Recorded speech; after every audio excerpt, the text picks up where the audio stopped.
Alright. Okay, may I know who are you now? Who are you in the future after you graduate? Unmute dulu, unmute. Saya nak ada response between me and you all. And then if you want to answer, you just speak up your name. Alright. So, may I ask, who are you after you graduate? Maybe in 2 years to 3 years again. Who are you? Who are you going to be? Apakah anda akan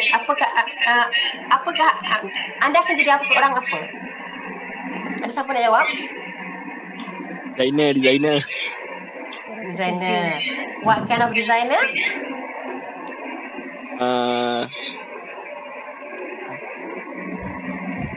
Kalau industrial macam general sangat. Okay. You nak jadi apa tu? Specifically nak jadi apa? Kalau dapat ada rezeki memang jadi toy design punya toy designer. Okay, toy designer. Okay, the rest nak jadi apa? Suruh rumah. Nak jadi apa? Boleh respon tak? Ambil je saya dengar kan, orang lain tak nak respon ke?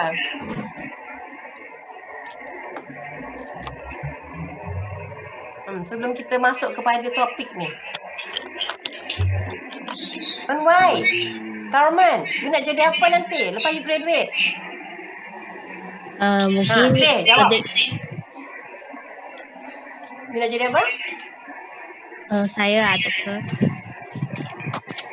You nak jadi apa? You. Aesthetic product designer. Aesthetic product designer. Okay. This is specific. Amir nak jadi toy designer. Teh nak jadi apa? Interior designer. Interior designer. Wah, surprise. Okay, you belajar industrial designer, tiba-tiba nak jadi interior designer. Okay, tak salah. Okay, Mama Anwar, you rasa you nak jadi apa bila keluar nanti? Nak jadi arkitek?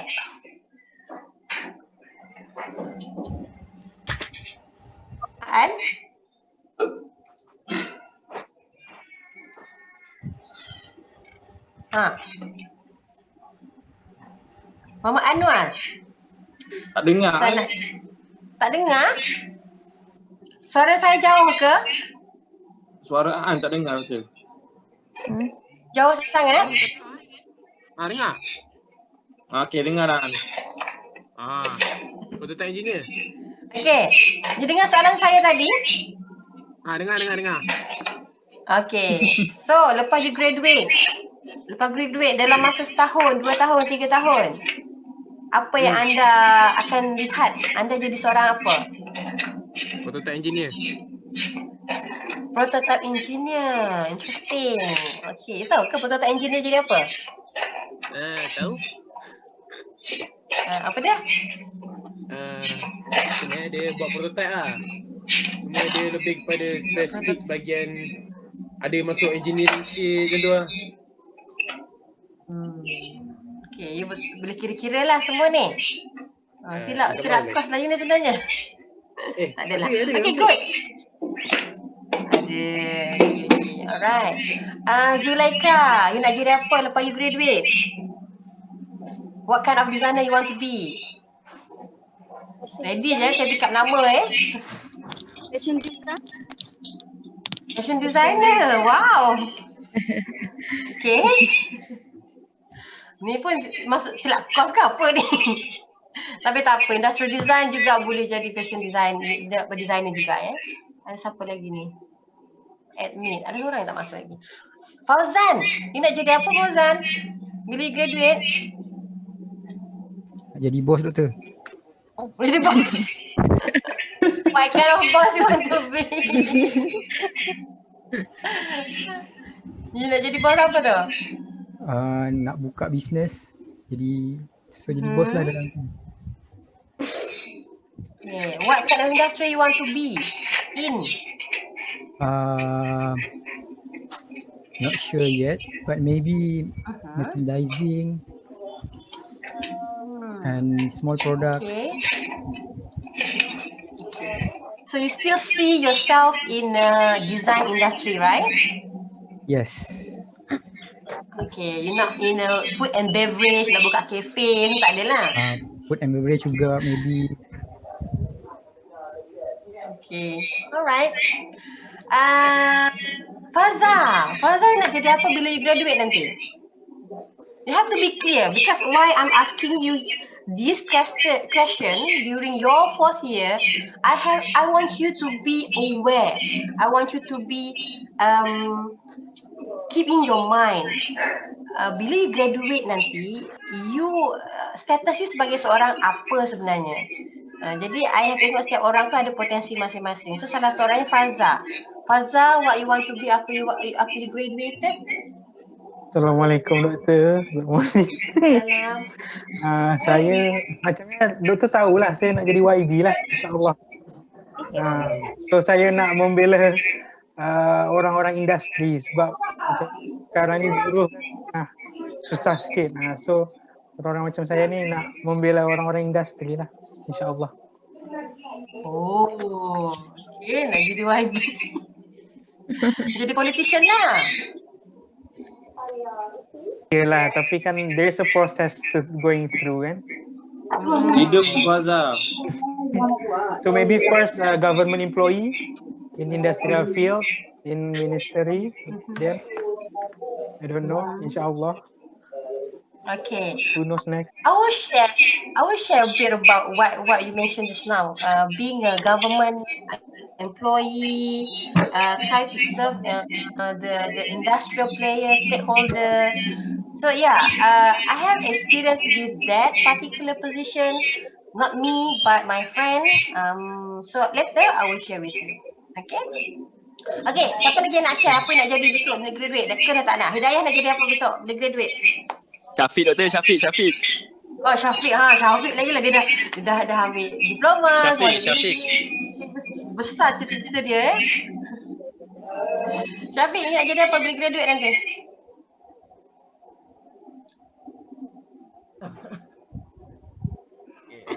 InsyaAllah saya ikut Fauzan doktor. Saya nak jadi bos. Nak jadi Fauzan. Okey, nak jadi macam Fauzan. Jadi entrepreneur lah sebenarnya. Jadi entrepreneur, okay, good. Alright, done with that question. Kenapa saya tanya? Kenapa saya raise out this kind of issue? It's because of you are in 4th year class, ya, tahun terakhir. Kejap ya.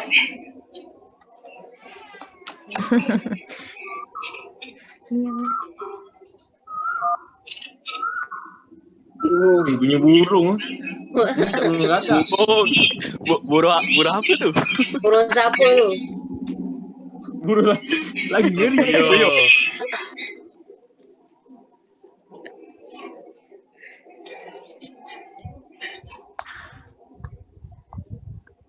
Mana dekat Ali?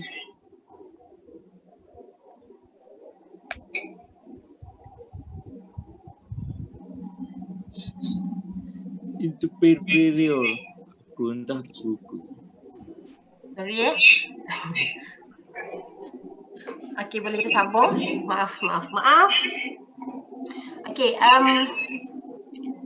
bila kita melihat diri kita sebagai seorang designer, doesn't matter whether we want to be entrepreneurial designer or you want to be prototype designer or engineer or you want to be toy designer, fashion designer, doesn't matter. Because the important thing is you must aware or you must understand what is your role in the industry. Even you jadi suri rumah sekalipun, you kena tahu apa role you. Sebagai seorang suami, apa role you. Sebagai seorang isteri, apa role you. In the parenting, what is your role as a parent. So, kena tahu. Jangan kata, tak tahulah doktor. I bila graduate, I nak duduk rumah je lah. You tak tahu. Aku tak tahu apa nak menyumbang kepada nation. tak tahu nak menyumbang kepada masyarakat. Jadi you kena tahu apa yang you harus lakukan to give back to the community. Alright, that's why the topic today will cover about the role of industrial designer, so that you akan tahu apa yang berlaku dan apa yang perlu dan tidak perlu yang you perlu yang you harus tahu. Kenapa? Okay. Alright, let's see bila you dah graduate besok, you as industrial designer, betul? You dah ada name tag you as industrial I'm a designer. Tak kisahlah industrial designer ke fashion designer ke, but particularly today I will talk about the role of industrial designer. It must able to integrate and optimizing all the aspect of form. This is a normal yang kita faham normal definition of being industrial designer. You have to be able to integrate the form, the feed and function, okay, 3F, to create the best possible user experience. Means user experience that when you create a product, let's say Amir, you want to create a toy, right? What is the best possible user experience you want to obtain or you want to give experience to other people? Let's say last time you already designed a mascot, right? Yes. So what are the things that you want people to express or when they see your toys, when they see your mascot? Of course, you want people to give some of expression that you really waiting for, right? Yes. So And the imaginative. more when I design something, more to macam mana, nak dapatkan benda tu as a new trend. So I want to specialize in making a new toy that can be a new trendsetter. Okay, that's the best possible experience you want people to obtain during playing your toys, right? Yes. That's why you have to be imaginative. Right? You must be imaginative in creating new experience while playing your toys. And also able to communicate your idea with the user. So this is the important things. No matter you are industrial designer, fashion designer, product designer, you must be able to communicate or to link your design to the other people or to the user. Okay. We are talking about the role of designer currently, yeah. The past one we already specialized designers. Kita dah tahu siapa industrial designer Malaysia. Kita dah tahu siapa the famous graphic designers Malaysia, web designers. Alright, nanti saya akan share satu link yang mana mereka kita di Malaysia bekerja di luar negara. Nanti saya sharekan link tu. Dan currently most of us keluar sebagai product designers, right? Macam yang sebut tadi, prototype designers, toys designers, fashion designers, and the entrepreneur designers. Boleh dikatakan itu sebagai product designers sebab you menghasilkan output. You involve with the output, alright? To produce interaction design, to express visual experience to the user. So now, where we are heading in the future. So, in current trend, people are looking at system designers. We set parameters, we determine the behavior of automated system. Talking about the behavior of automated system. Sekarang ni, semua ada social media tak? I nak tanya you all. Ada. Ada? Tak ada. Ada. Kan? Mesti ada Instagram, mesti ada Facebook, betul? Siapa yang tak ada? Semua ada kan? Okey, macam yang saya beritahu minggu lepas, hati-hati dengan apa yang you nak post. Tetapi, saya nak share, kalau boleh, lepas ni cuba cari satu filem, tajuk dia, kalau boleh saya share, saya type di sini, chat, tajuk dia Dilemma of Social Media. Privately pula.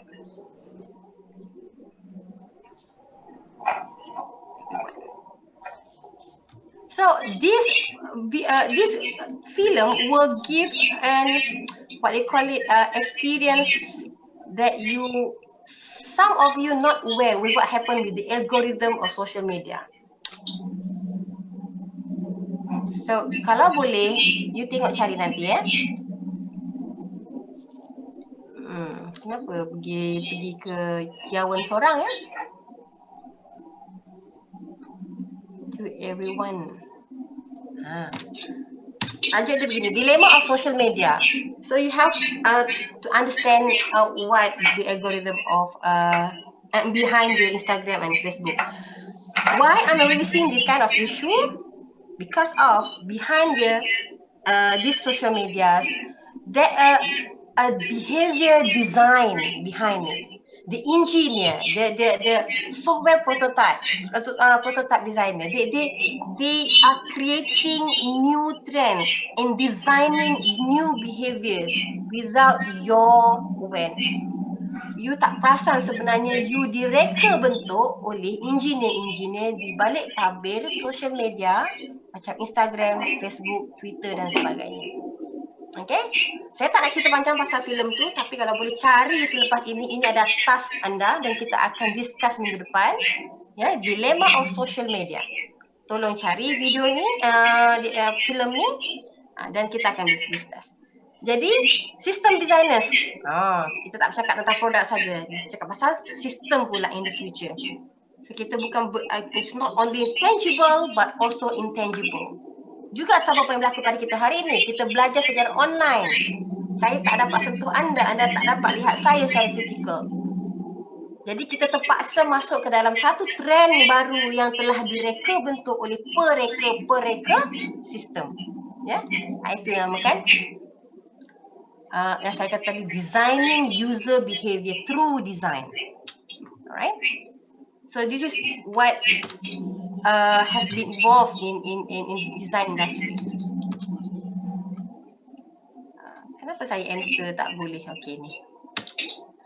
Alright, industrial design, a designer also have to able to develop aspect of product in creating new connections of new form of emotional feedback with the user. Alright, you kena tahu macam mana nak create product, macam you kena expect whether your product will give experience of emotions feedback. Sama ada orang suka you punya design, ada pun orang tak suka you punya design, atau just happy atau even marah pada you punya design. You kena tahu sebab kenapa jadi marah, mungkin you tak sensitif dengan apa yang you nak sampaikan dalam design you. Itu kena tahu. Kenapa boleh jadi marah tengok design? Yang itu kita discuss lebih lepas ni.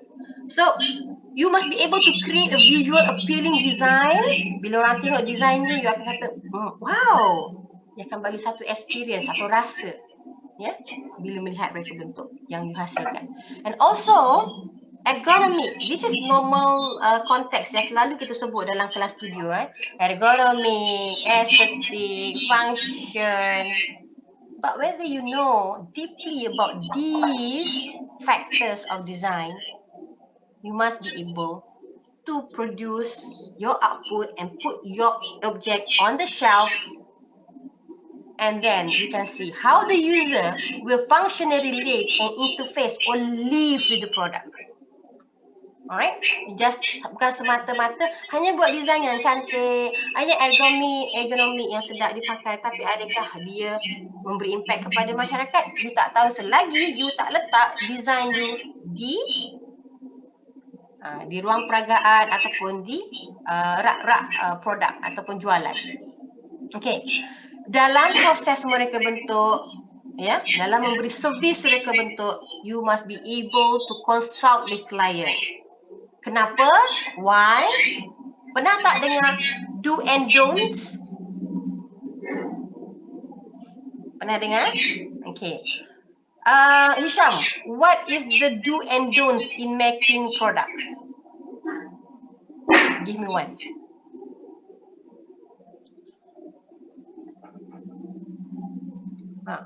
Cepat sikit. Do research for customer first. Then for dons, maybe we not sure. Not sure, okay.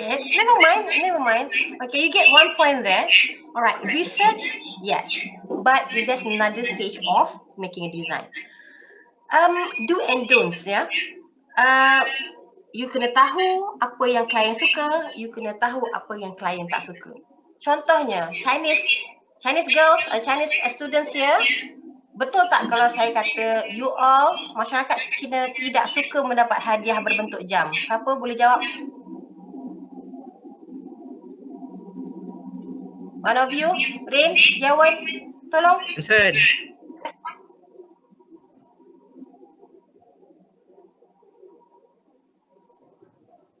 Hello. Betul, doktor. Cepat sikit. Kalau tak ada kawan yang cepat-cepat, I tak kisah kalau you bergaduh kau suara you dalam tu. I tak nak pasif sangat. It's very passive lah pagi ni. Minggu lepas passive, I tak kisah sangat. Tapi hari ni you have to be active, responsive. Ya, sebab this class is very lecture based.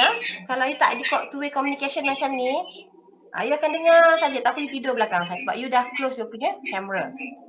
Betul. Kenapa? Sebab jam Kenapa tu, tak boleh jam tu meaning macam mati. Yeah, betul. This is what I learned when during my time as a designer in Royal Selangor. For those Chinese client, we don't ever give them a clock because something like waiting for death. Kan? Menunggu mati. Whereby, kalau Melayu, suka tak kalau dapat jam? Siha.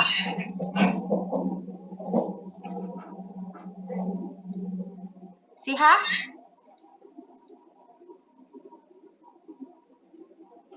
Tak lah kalau sebut nama tak respon tu lah. Dia tak tahu dia dengar dia tak tu.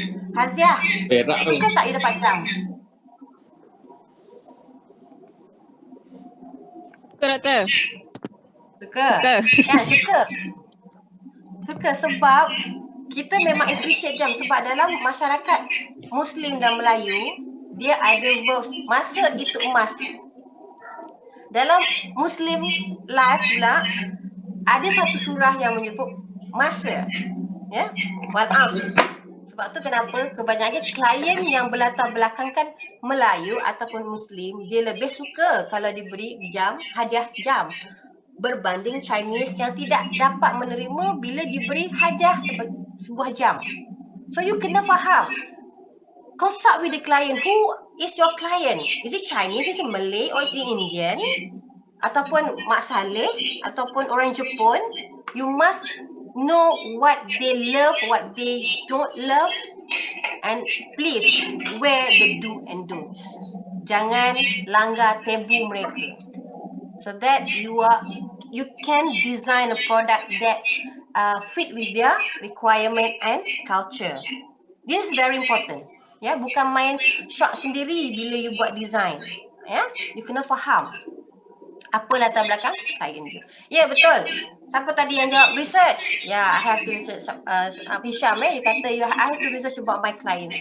But not only your clients, but also how it going to be used and where it will be used. Ya, siapa yang nampakkan waktu bila kesesuaian dia. Contohnya you create a gamer station. Sekarang ni semua game lah, senang lah nak cakap kan, semua cakap pasal game. Bila I nak beli online produk pun semua tentang game. So senang bila nak masuk assimilate dalam you punya understanding.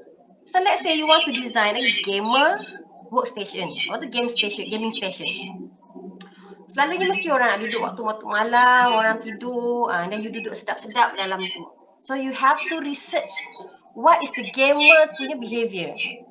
Adakah dia orang jalan-jalan sambil main game? Adakah dia duduk dengan adik-adik dia sambil main game? Mesti dia nak fokus dan dia duduk pada satu ruang yang mana dia selesa bila guna kerusi ataupun PC ataupun mouse ataupun apa-apa gadget yang berkaitan tentang game. So you have to research about the particulars about the gamers. So bukan gamer saja tapi lain-lain jenis klien. So you kena aware. So lepas bila you dah faham role you as a industrial designer, you must able to sketch out your idea. And of course creating renderings. Rendering is one of the way how to express the aesthetic value or aesthetic factor in your design.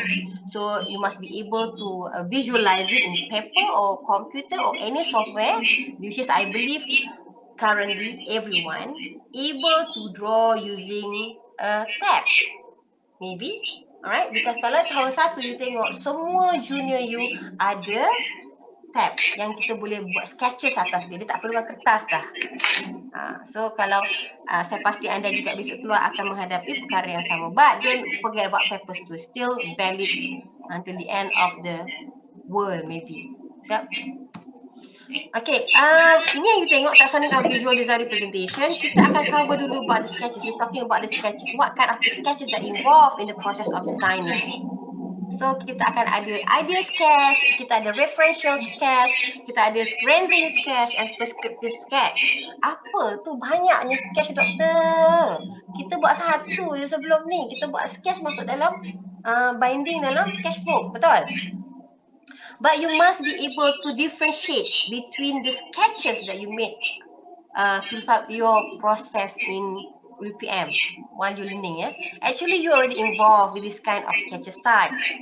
You are you are involved with the idea sketch yang mana thumbnail. Idea sketch ni lebih thumbnail. You draw macam-macam banyak-banyak dalam satu paper, betul? You get a subject matter and you transfer the idea of referential sketch tu masuk dalam you punya sketch. So you kena tahu the image of the product, the living creature of the relevant observation. Bila you observe your subject matter, then you know that you are referencing to something. And next, you move to sketch rendering.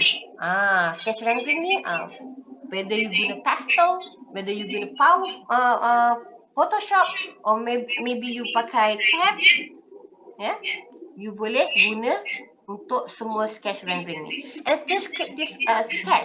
prescriptive sketch ni ramai yang pakai bila mereka involved dengan sistem. Okay, macam Aan. Ya Aan? Okay, respond with me Aan. Betul. Pernah buat tak prescriptive sketch ni?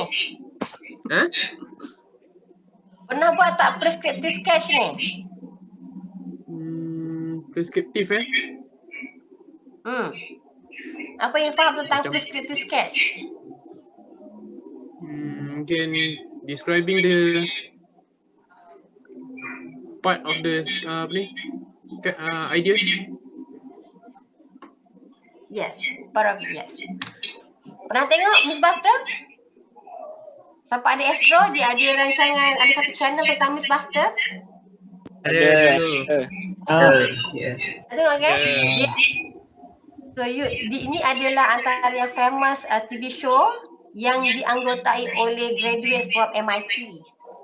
MIT yang antara universiti yang paling antara universiti yang hebat dari yang melahirkan technologists, designers based on the engineering system. They also use sketches, but they use prescriptive sketches. Not like you, more on the visual part, which is very interesting with the details and the aesthetic value and all the ideas. But compared with you, they are working with the system, which is you are also need to be able to do this kind of prescriptive sketch. Alright, done with that. So, you dah belajar tentang apa kata SketchUp, you dah pernah belajar tentang SolidWorks, you pernah belajar tentang 3D software, betul? So you must be able to develop visual models of different designs, which is you create an animation of your product. Betul? Lepas you buat animation, you are able to produce something like a montage of a product that can be used in your presentation, in your marketing purposes. So this is why you need to master in using softwares. So next, drawings. Drawings ni apa yang you berlaku? Bukan sketches lagi bila drawings ni you have to understand that ada yang hilang. Yeah, technical illustration, sketch model, and also design development model. This is what you need to understand when you expressing a design. You must be able to draw either 2D and also 3D. Yeah, bila 2D ni you akan involve dengan 2D software. AutoCAD, ya, benda-benda yang 2D printed visual, which is technical drawing, whereby kalau you nak cakap tentang 3D 3D information ataupun 3D animated ataupun 3D scanners of a specific design, you have to be used you have to be versed with SolidWorks, Rhino, and so on and so forth. So banyak software yang you dah belajar pun sebenarnya, which is you akan belajar lagi in the future about software yang sebegini. So all this while, selama you belajar 3 tahun ni, you buat design, betul? Selain buat design, you kena tahu material apa yang you pakai. Adakah you buat pakai pati aja? Adakah you pakai kayu pine saja? MDF saja? Ya? You kena aware yang kat luar sana, di luar sana nanti you akan involve dengan more than 5 or 10 kind of materials. Ya? Steel, iron. Bukan steel saja, banyak lagi jenis-jenis yang alloy yang lain. Steel, alloy, iron dan sebagainya.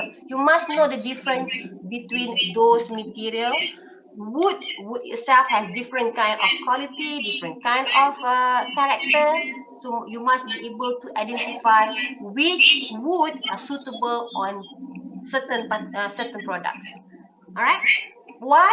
Because you have to know and to have to aware it will affect the production cost. Okay, Mushab, okay, Syafiq, you rasa you nak jadi entrepreneur designer in future, right? This is very important. Because when you involve with the material, definitely you will involve in the production cost.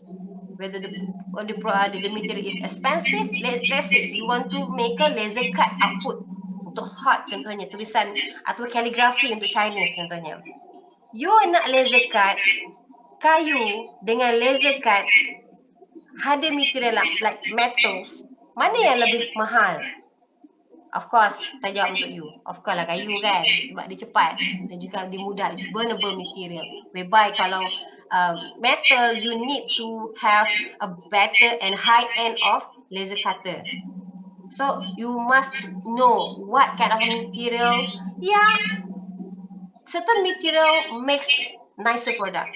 But you as an industrial designer, you must be able to adapt with the characteristic of the material you choose in order to fit with your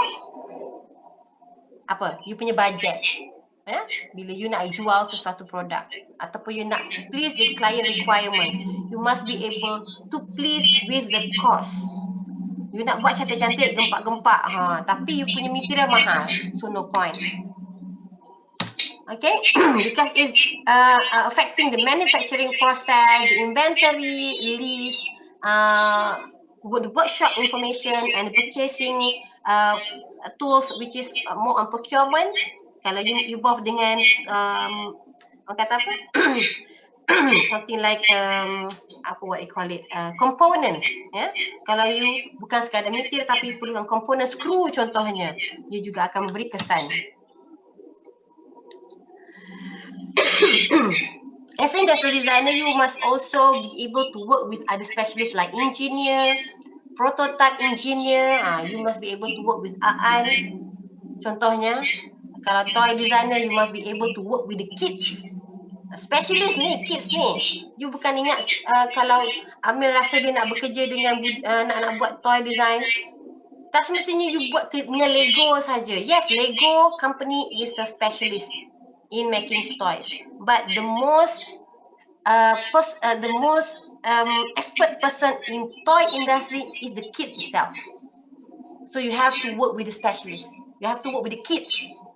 What they love, the safety aspect that the need that children and the kids need in playing your toys. All right.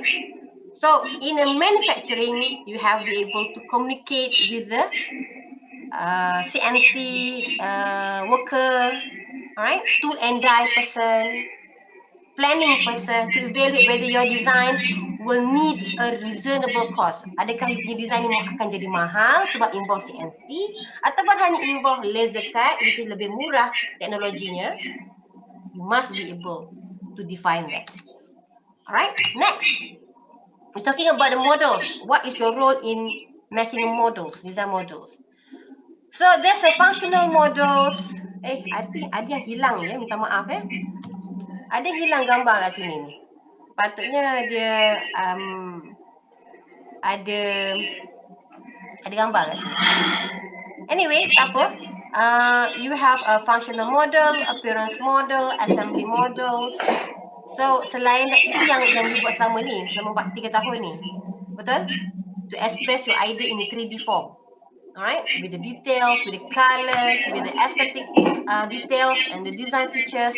So this most common as practice as a designer in expressing your design in order to express the accurate physical size, to tell the people what is the color, what is the system that function in your model. So this is the thing that you have to involve with. This is common. And this one, the prototype. Alright, what's the difference between the model and prototype? Semua kata kita, I punya dah prototype dah. I punya model, you punya model lah. Tak lah, you punya prototype. Gaduh dah kat situ. Kan? Bila gaduh kat situ, you have to understand what a difference between the models and the prototype. Okay, someone selain daripada Amil, boleh tak unmute you punya speaker and jawab pada saya, apa beza model dan prototype? Saya tunggu. Anyone? Ada function. Siapa ni?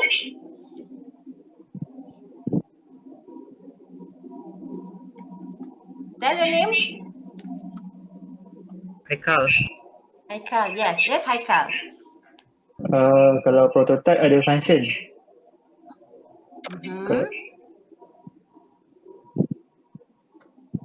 Kalau model? Model just lebih pada lebih pada bentuk kot. Mock-up. Pada bentuk. Mock-up. Okay. Alright. Okay, tak salah dan juga tak tepat. Bukan tak tepat, tapi tak semua salah. Okay, mock-up is the initial process in making a model. Kita nak tunjukkan form tu pada orang. This is the form that I have in my mind. But it's not as detailed as model. Alright? Model pula terbagi pada dua, industrial design model and engineering design model. So what is the difference between the engineering design model and the prototype? Because sampai sebut tadi, when you talk about the system, you want to show the system. In engineering design model also can consist a system there, but not as functional, full function like a prototype. So this is the thing that you have to aware. When people ask you, if your boss asking you to make a prototype, you must to understand that you need more cost, more budget. Alright, because you need to make sure your design or your prototype fully function. Maybe 70 to 80% function. Alright, doesn't mean it's fully function, but more than 50% must be function. Therefore, you have to aware that you have to ask your boss, you need certain budget, big budget. Alright, whereby when you involve with models, engineering design models, which is some people call it prototype also. They might only use a lower budget, alright? Just a simple system, fine. You can just use just pakai barang RM10 saja. Whereby when you have been asked by your boss to produce prototypes, definitely you have to buy the real spare parts, alright, in order to make it more realistic and more functional. Itu saya kena tahu. So in prototype, there are also several type of prototypes, which is experimental, which is refined prototype that can be used by the tester or you. Alright, whether you want to see whether the performance is good or not, or need a further development, or just that's it. Alright, or alpha prototype, which is you bring the key element of appearance and function. Alpha prototype, alpha. Contohnya, alpha ni selalunya bila kita kaitkan dengan serigala. Betul? Kucing dengan anjing, siapa yang alpha? Suami dengan isteri, siapa yang alpha? Pernah dengar tak ni? Sudah. Apa pula Dr. Mas sebut ni? Alpha ni. Maksudnya dia lebih berkarakteristik. Dia lebih prominent. Dia lebih jelas. Dia lebih ada elemen of tangible. Faham tak? Jelas. Benda yang dia boleh nampak. Appearance, the function. Alright? In order to see whether the product is useful or not. That's why it's called alpha prototype. Alright? Dia adalah pertama. Dia adalah yang utama. Yang pertama lah. Dan seterusnya, when you see the beta prototype, develop from the system prototype as a final representation of the product functional elements, which is from alpha, you move to beta prototype, which is not only the appearance and function, but also the final representation. You dah buat benda ni. Contoh lah you ada nampak speaker di sini. Contoh lah, ya. Nampak tak? Okay lah, kalau you tak dapat respon sebab you unmute kan, you mute you punya. I nak minta you angguk saja boleh tak? Because I can see you. Nampak tak? Okay. Ini macam speaker. But in order to go to beta prototype, you must be able to make the speaker function. That's why you need a device, speaker device kat sini. Masukkan dalam you punya alpha prototype. Bila dicakap pasal beta prototype ni pula, berkaitan dengan representation of the functional model tadi, it can go to the system prototype, which is system prototype ni dia memerlukan tooling and material dalam production. Ya. In order to get the alpha prototype and beta prototype, you need to involve with something like a production tools. Pernah dengar tak tool and die? You pergi practical betul? Siapa yang pernah masuk dalam tool and die division? You akan nampak mold. Pernah tak tengok mold? Tak pernah tengok mold? PJ tak pernah tengok mold? Kalau jig dikira ke doktor? Okay, jig and mold ni ada beza ya. Jig ni bila kita dah keluarkan produk daripada mold dan kita sesuaikan dengan jig supaya dia fit dengan komponen yang lain. Tetapi material dia sama, outlook dia sama. Dia nampak macam mold, tapi sebenarnya dia adalah macam Melayu kata penanda aras. Itu bahasa yang unggul lah kan. Tapi contohnya, bila you nak pasang bumper contohnya, bumper kereta, senang nak cakap bumper kereta. You tak ada fitting untuk bumper kereta tu di situ. You tak ada the whole car in your factory. But you must have jig. Supaya you punya bumper yang you masuk dalam injection mold tadi tu, you boleh fit di situ. You boleh nampak either have gaps ke, ada jarak ke, ada tolerance ke, ataupun ada crack ke, ataupun dia tak fit dalam jig tu. Itulah mana-mana jig itu membantu anda untuk menilai, to evaluate your product, whether your cast out object can be fit to the real car. Faham? Macam part punya Tetapi checker kalau lah. macam checker, yes. Part punya checker. Macam checker. Yes, part and checker. So ada setengah company dia panggil part and checker. But yeah. Sampai menjerit tu.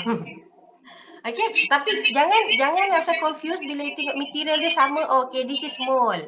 Tak, sebenarnya adalah jig. So you must be aware that the jig, and when they say this is a jig and this is a mold, you akan nampak beza dia adalah mungkin bentuk dan design dia. Ya, ini kita tak akan cakap banyak, mungkin you akan belajar lebih dalam kata production nanti, atau siapa yang nak tahu lebih, you boleh cari di Google atau buku manufacturing process, what is the difference between the jig design and also mold design. Dia juga ada perbezaan. Alright. As industrial designer, nak tak nak, suka atau tidak, anda terlibat dalam engineering design process. Ya. Dia kan cycle ni, life cycle ni memang akan sentiasa berlaku. Anda akan involved dengan research problem, and you have to imagine, to develop possible solution. Possible solution ni macam you punya proposal lah untuk selesaikan masalah. And then plan. Plan is very very important. Ya. Kalau kata kita nak buat design ataupun nak buat model, plan ni selalunya kita pandang enteng. Pandang enteng. Kita terus nak masuk dengan model making. Terus nak masuk dengan orang kata apa? Tak ada technical drawing, terus nak masuk bengkel, betul? Kena. Technical drawing is part of the planning. So like the promising solution, which is your technical drawing will tell you whether it can be done or not. And then baru dah you pergi pada create, build a prototype. Masa ni lah you ada berada di workshop, working with the technical person. Right? Working with the technical person. And then after your prototype has been done, you must be able to test and evaluate whether your design is fully functional to the user and functioning. After that, when you test, you will see whether your design need to be improved or not. Ataupun, okay, that's it, my design is settled, which is impossible. Basically, in making design, you need hundreds of development. Some product only need 2 or 3 times development. But some material, some design might need more than that. Even myself, I'm working in Royal Selangor, ya, selama 8 tahun. In making 5 years ahead punya produk, kita dah buat 5 tahun akan sebelum tu. Just imagine. We develop and develop and develop until masak and matured, matang untuk kita launch 5 tahun akan datang. Just imagine. Berapa lama.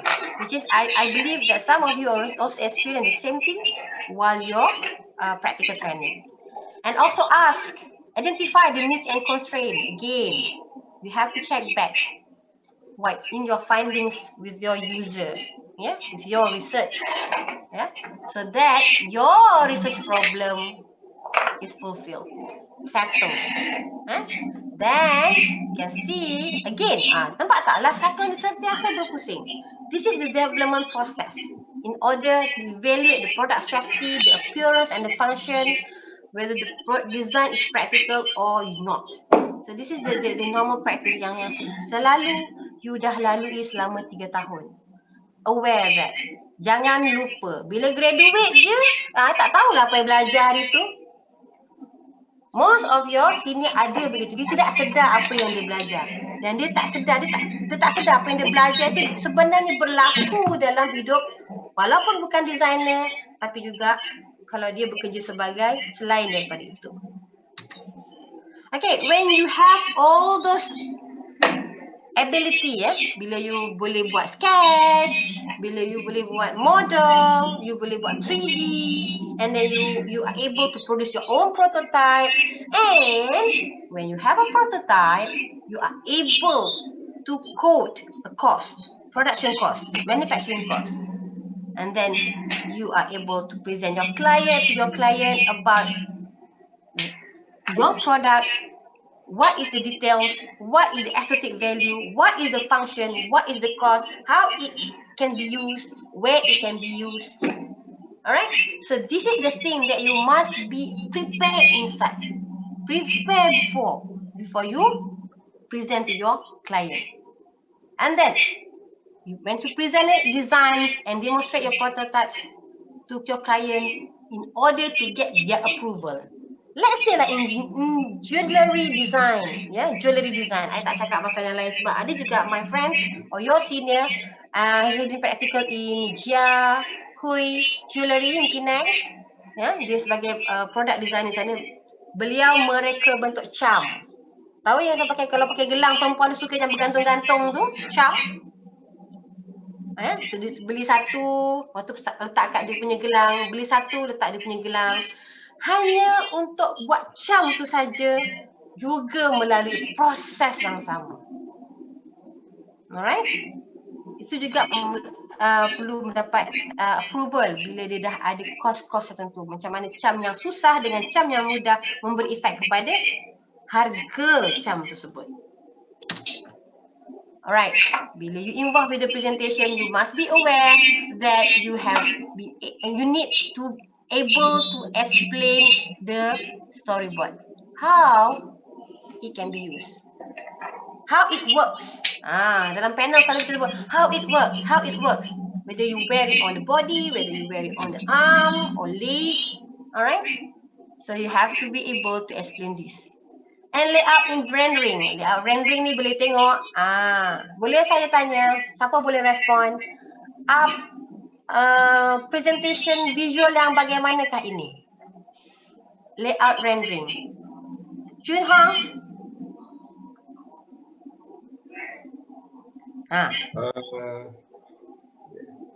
Kalau presentation rendering kan dia macam rendering untuk 3D kan. Betul. 3D is 3D. Tapi bila you tengok layout rendering, nama pun layout. And then bila you tengok visual macam ni, adakah dia 3D lagi? Oh, dia rendering untuk 2D. Rendering untuk 2D. Yang mana dia layoutkan benda tu dalam keadaan orthographic presentation. Faham? Angguk, saya nak minta kalau you faham, angguk. Kalau you tak faham, geleng kepala supaya saya boleh ulang. Sebab you on mute. Kalau orthographic, inilah you nak tunjuk pada klien you, top view dia macam mana, front view dia macam mana, side view dia macam mana. Tetapi dalam bentuk rendering. Siapa yang praktikal di Royal Selangor? Siapa praktikal di Royal Selangor boleh saya tahu?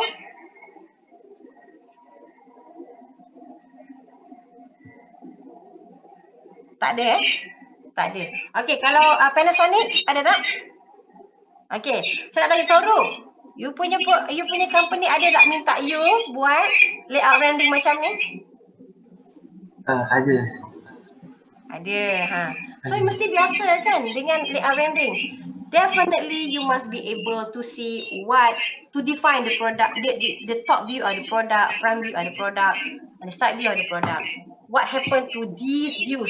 Whether they got logos, whether they got detailing, whether they got wire, holes. That's why I kata layout rendering is very important. Even though in rendering format, but it's in 2D layout with orthographic presentation. Sebab tu bila saya mengajar you dulu dalam technical drawing, saya selalu sebut orthographic. But still, I dengar juga komplain daripada lecturer selepas itu, you masih tak boleh define you punya front view of product. That's what I'm so surprised. Because orthographic is the most basic thing that I want you to well versed. Tapi bila masuk kelas 2D, masuk kelas 3D, saya dengar masih ada juga tidak boleh define. Mana di front view of your product? Mana top view of your product?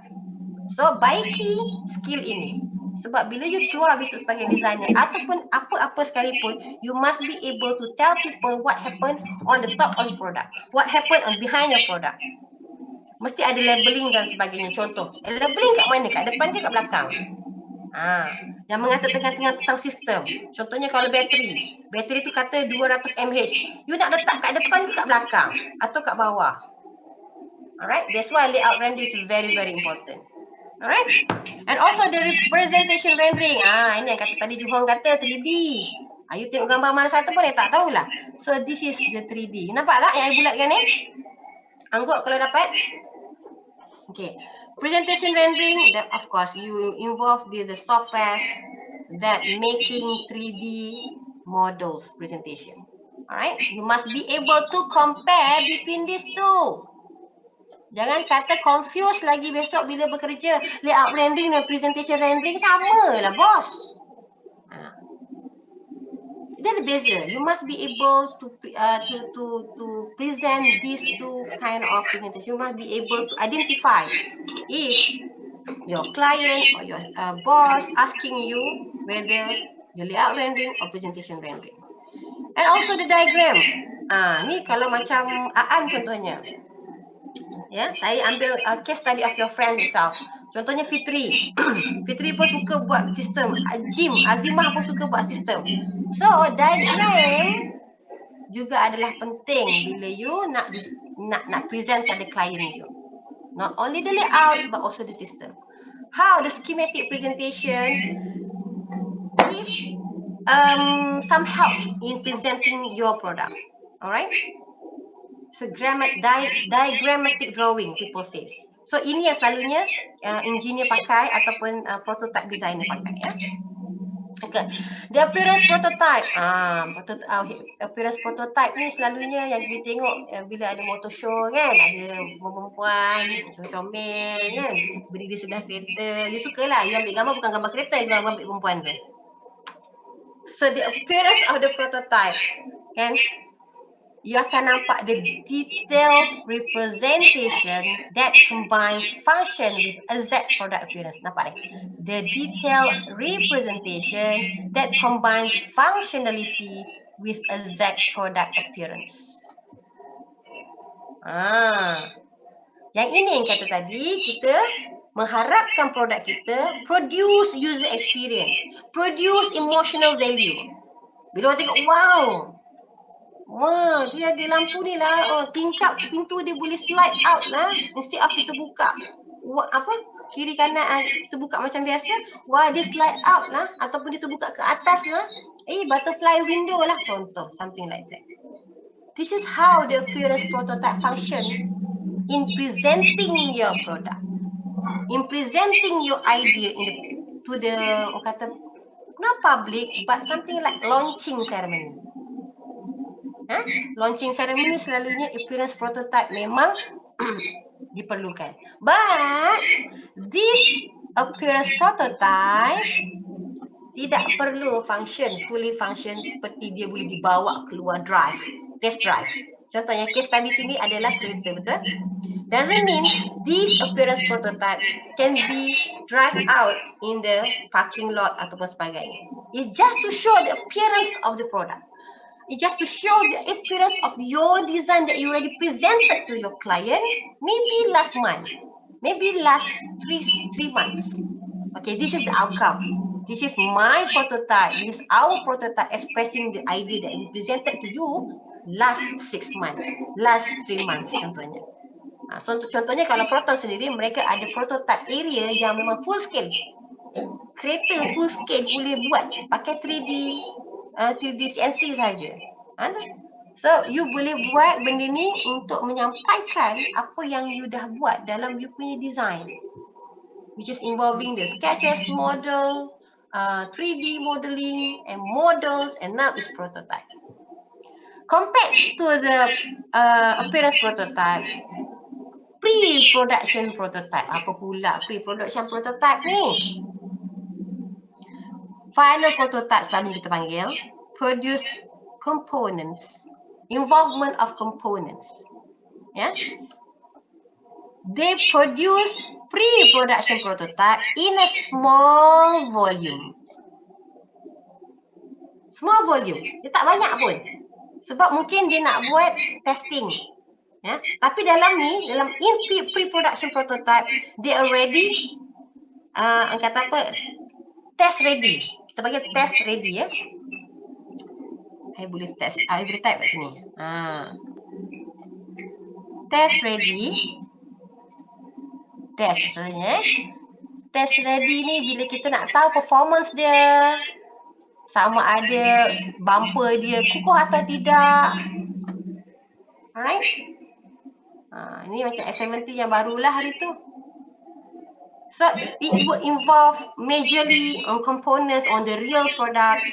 But definitely lah, kalau macam S7 ini dia Taiwan punya teknologi. So dia dah buat pre-production prototype ni di sana dan kita bawa semula di sini untuk kita reproduce semula.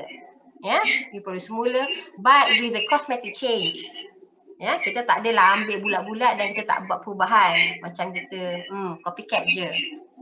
So Proton do their parts because this is the technology from Geely, Taiwan punya. Tak silap saya, Taiwan, betul kan saya Dr. Raja kalau saya salah sebut. So this is the thing that you have to aware, that you need to produce small volume or prototype so that can be tested by the engineers. Maybe engineer saja ada 5. Satu chassis engineer, 2 engine engineer, 3 satu lagi body engineer, satu lagi designer, satu lagi boss. Nampak tak? You kena produce 5. Geely from China ya, Dr. Mas? Geely from China. China, Taiwan ke memang purely China? Artificial. China memang China. Okay, Taiwan part of China kan? Okay, anyway. So you tahu sama juga macam Mitsubishi sebelum ni, they work together with Proton. They have their own pre-production prototype, but kita di Proton kita buat usaha sama semula dan kita buat juga pre-production prototype sesuai dengan apa yang kita ubah di Malaysia. Alright, faham So small volume ni kalau you pernah tengok, okay, contoh. Pernah tengok tak apa nama camouflage S70 or X50 that on the road, yang mana dia tampal stiker hitam putih itu. Nah. Siapa yang tak pernah tengok kan? Pernah. Siapa yang tak pernah, cuba tanya kawan, apa benda yang Dr. Mas sebut ni? Sebab saya kalau nak tunjuk di sini boleh, tapi saya akan keluar daripada slide ni. You akan tengok on the road, dia akan nampak macam hitam putih, dia akan tutup certain appearance. Lampu dia, bumper dia, you tak akan nampak the exact shape of it. To cover the form of the car, because they want to test the prototype. Yeah, they want to test the pre-production prototype. Whether to see whether the engine is good or not, the body is firm or not. Okay, bumper dia boleh jatuh ke ataupun lampu dia boleh pecah ke. That's why they have to run test on the road. Faham So there you go. The taxonomy of visual design representation, which is involving sketches, drawings, models and prototypes.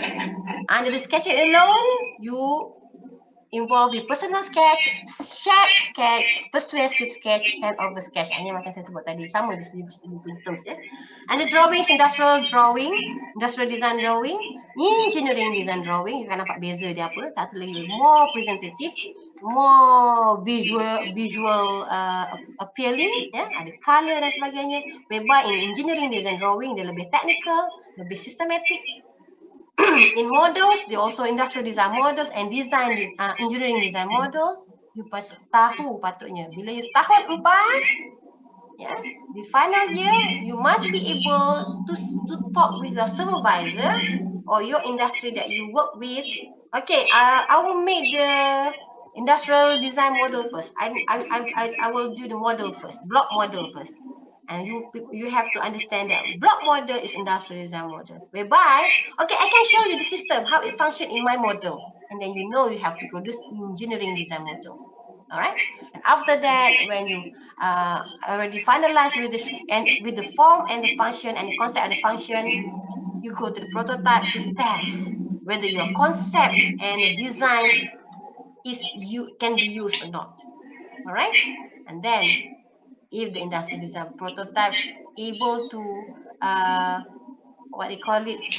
to make it function, and then you can go straight to the engineering design prototype to make it fully function.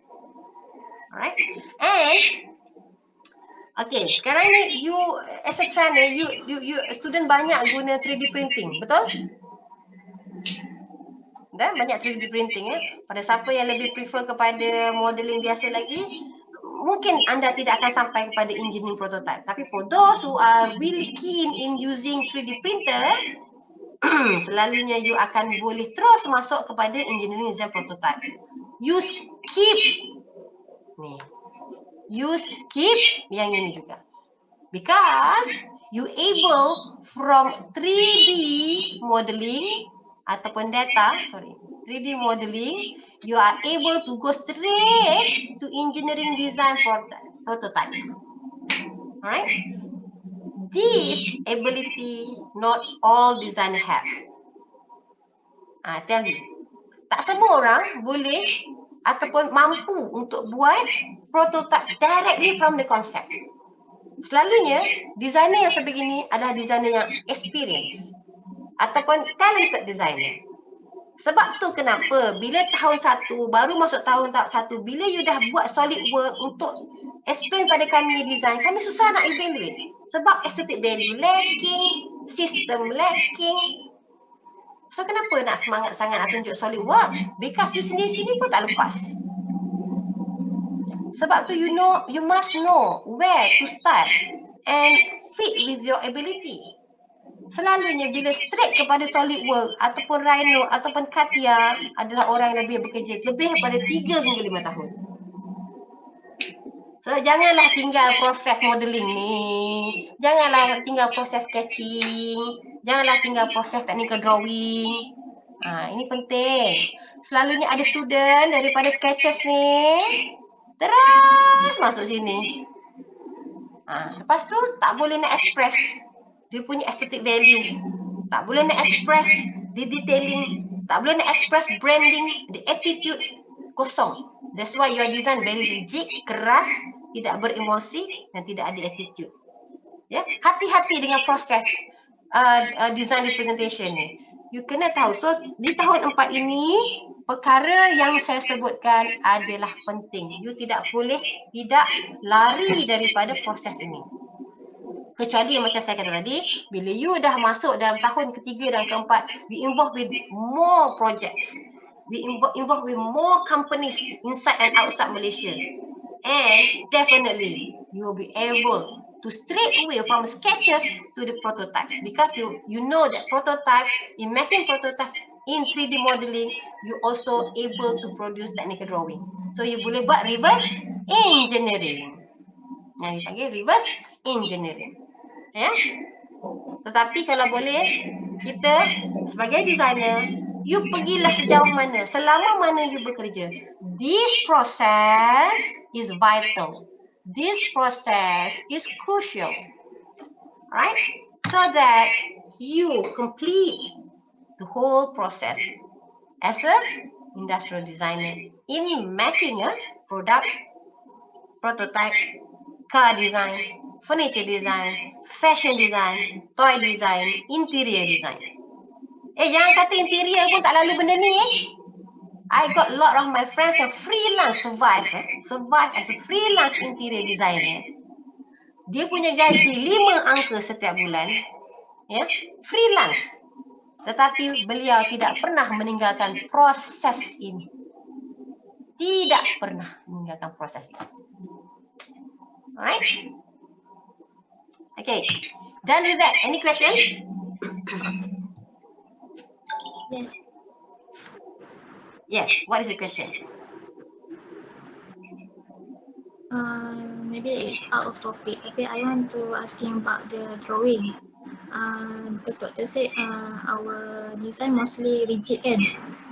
Tapi bila saya intern, kita orang belajar macam speed form. Kenapa dalam syllabus drawing tak ada ajar speed form syllabus? Sorry, speed form? Speed form syllabus. Syllabus contohnya? Contoh macam mostly our product macam boxes macam rigid kan, tapi bila compare dengan UiTM dia design sangat estetik, sangat macam ada design dia more flowy contoh kan, sebab diorang belajar speed form drawing. So kenapa dalam kita punya syllabus kat UiTM tak include the speed form syllabus. Okay. Boleh you apa ni, you detail upkan tak? Speed form ni macam mana?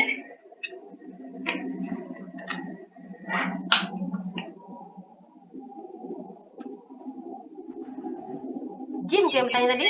Jim? Speed form yang macam yes. Yes.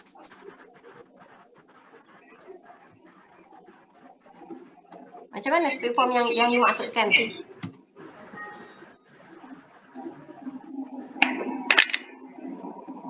Jim, maksudnya yang speed form tu aerodynamic punya form Kita punya emotion through the drawing macam kita dah tarik-tarik tu baru kita nampak macam form tu. Faham tak? Okay. Maksudnya you explore the form first, is it? Explore the line in order to get the form. Lebih menarik bila design. Alright, thank you for the question. Speed form design. Speed form design ni sebenarnya kalau ikutkan asalnya, you tahu tak macam mana dia buat? Dia buat macam ni. Dah nampak tak Okay, contohnya dia buat macam ni speed form. Mana saya punya pen highlighter. Dia akan buat macam ni.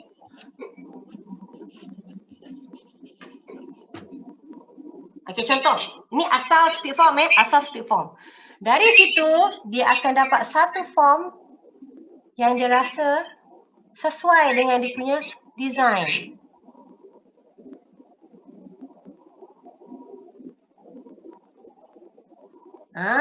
So dia rasa, oh this is my design sepatutnya aku boleh buat.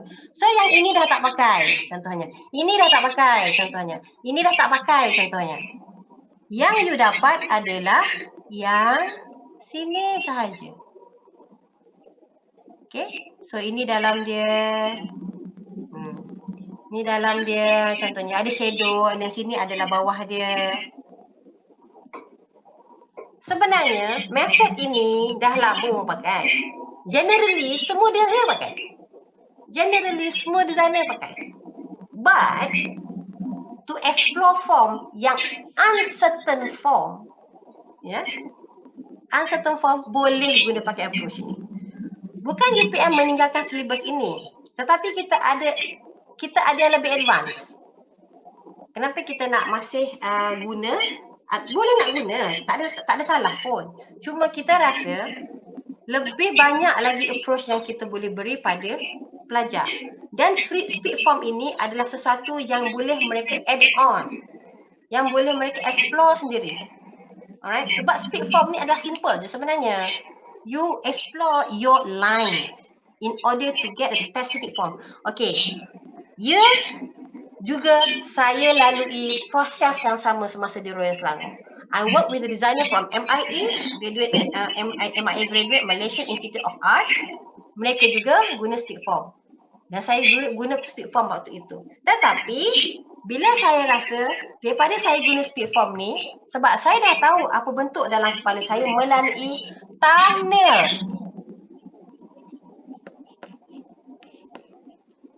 Thumbnail saya dah ada dah bentuk tu. Apa saya nak pakai speed form lagi? Betul? Sebab tu kenapa kita highlight speed form, kita highlight thumbnail dalam kita punya proses.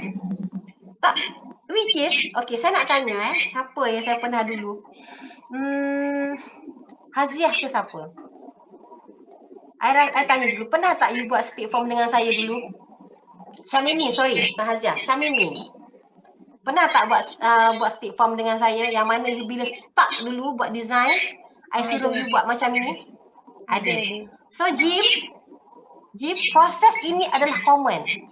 Sama ada designer itu nak pakai atau tidak, terserah. Ya, sebab contohnya macam Syamimi, dia sebagai seorang designer yang novice. Novice ni maksudnya dia belum matang, masa tu tahun 2 dia belum matang. Dia tak ada nampak approach thumbnail ini membantu dia. Jadi saya guna approach lain. Saya guna approach speed form. Ada juga designer ataupun young designer, novice designer, tak boleh apply pun thumbnail, tak boleh apply pun speed form sebab dia tak nampak 3D. Dia tak nampak 3D. Jadi approach yang kita pakai untuk pelajar sebegini, kita guna 3D sketch. 3D sketch yang mana beliau tidak pegang pen atau pensel atas kertas. Dia terus buat mockup. So, saya punya conclusion, itu adalah method of generating a design. You boleh pakai speed form, you boleh pakai thumbnail, you boleh pakai 3D sketch. Depends on how your ability in making a design. Kalau you rasa tak sesuai dengan proses yang you selama ni you pakai, gunalah speed form ni. And then you boleh baca pun, which is pelajar-pelajar tak membaca, bukan tak baca lah, tak explore tentang kaedah-kaedah selain daripada apa yang diberi di waktu universiti. Jadi, to respond with Jim's question, to respond with what you highlight today, lepas ni rajin-rajinlah membaca. Bacalah research method, bacalah design method. Ya, banyak buku-buku yang saya boleh kongsikan dengan anda tentang designing method. Design method dan sebagainya. Banyak cara. Dalam buku rendering yang anda beli, ingat tak yang anda beli buku pink dulu? Dalam tu ada juga form speed ni. Ada juga thumbnail. Ada juga 3D sketch. Anda hanya harus pilih. Done with that question. Dapat adakah saya menjawab, Jim? Yes, thank you. Okay. Any more questions? Boleh saya add tak? Boleh saya add? Ya, Saya silakan. nak add. Okey, tentang tiga teknik tadi, yang speed form, pattern 3D, 3D drawing, 3D apa? 3D apa dia panggil tadi? Thomas? 3D sketch dengan ada 1-3 tu. Maksudnya you all kena tengok you all punya strength. Kita because this when we come to this level level 4th year ni, you already know what is your strength and weaknesses. Bila you dah tahu strength and weaknesses, you apply that. Contohnya macam paper, kalau katakan you draw guna pen. Sometimes there's a type of pen yang boleh you buat drawing bagi bagus. Maksudnya setengah orang yang designer ada yang gunakan pencil color untuk sketch on the other paper, not normal paper. Jadi maksudnya you kena study on your strength before you come out as a designer, because you want to impress you punya boss nanti on your 3D drawing and all that, and you sketch apa ke on the development. So you need to know you punya strength weaknesses. So approach ni macam-macam. Study, faham diri you dulu. Kalau you rasa you are more on speed form, you rasa you boleh, okay, go on thumbnail boleh, no problem. Just, yang penting sampai dia punya message tu. Sampai message you nak keluarkan apa. Okay, macam yalah you kena understand lah. Itu saja daripada saya. Thanks. Yes. Thank you Dr. Raja. Satu contoh dia. Okay, kalau you okay, saya nak tanya, apa yang anda lihat sekarang di skrin anda? Trofi S1. Ya, betul. Trofi S1. Senang je kita nak tunjuk sekarang kan? Ayah ajar. Okay. You nampak trofi ni? Nampak tak mouse saya bergerak? Nampak. Jim? Especially Jim. Okay. You tahu tak? Design ni dapat daripada proses speed form. Kenapa? Sebab saya terlibat dalam proses designing ni. Ini ni dan ini. Sebab tu nampak dia lebih flowy, betul? Ini dia flowy bahagian ni. Tetapi yang ini kita ambil konsep of dia punya F1 punya roof.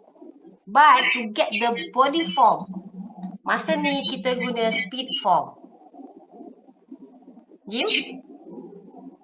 Nampak?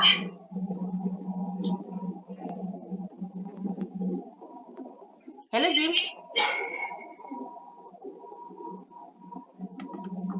Jim ada tak? Dah hilang dah dia. So, ini yang saya kata tadi. Kaedah yang macam mana ikut kepada kesesuaian seorang industrial designer. Speed form ke, thumbnail ke, buatlah cara apa sekalipun. Yang penting dia sesuai dengan kebolehan anda dan dia mampu menyampaikan idea kepada klien anda. Alright? Contohnya ini, dia tak guna speed form. Sorry, line saya. Oh, line awak. Contohnya yang ini was designed by Sangoputer Singapore. Ya? Dia tak guna speed form. Yang diguna thumbnail proses masa ni. Pun kami involve juga masa ni. Why I can tell you this because I'm in the team. Ya, masa kita buat design ni, macam kita waste so much papers. Sebab kita nak explore speed form tu gila-gila. Memang freehand lah. Memang freehand sangat. But towards the end, klien punya needs, klien kata, okay, free form is good but tak nampak identity. Okay, ini selain daripada ability of the designer, klien juga kita perlu aware dan lihat kenapa speed form ini tidaklah sesuai kepada semua, tidaklah sesuai kepada certain product ataupun design requirement. Contohnya kalau macam speed form ni, dia boleh nak buat benda yang organik, benda yang macam transport design, tu best lah. Tetapi kalau klien kata, okay, masa ni apa yang berlaku, contohnya case tadi yang saya boleh bagi, cantik yang you buat, sketches you, lepas kita dapat speed form, kita dapat form. Tapi dia kata tak ada identity of F1 pun kat Malaysia lah. Nampak tak? Dia nak ada identity. Dia saya kata tadi, bila dalam slide saya kata, discuss with your client to determine the client needs, do and don't. Kalau klien kata saya nak ada identity F1 kat Malaysia, so masa tu F1 Malaysia sangat mengagumi bumbung design dia. Tahu bumbung design F1 tahu kan macam mana? Roof design of F1 stadium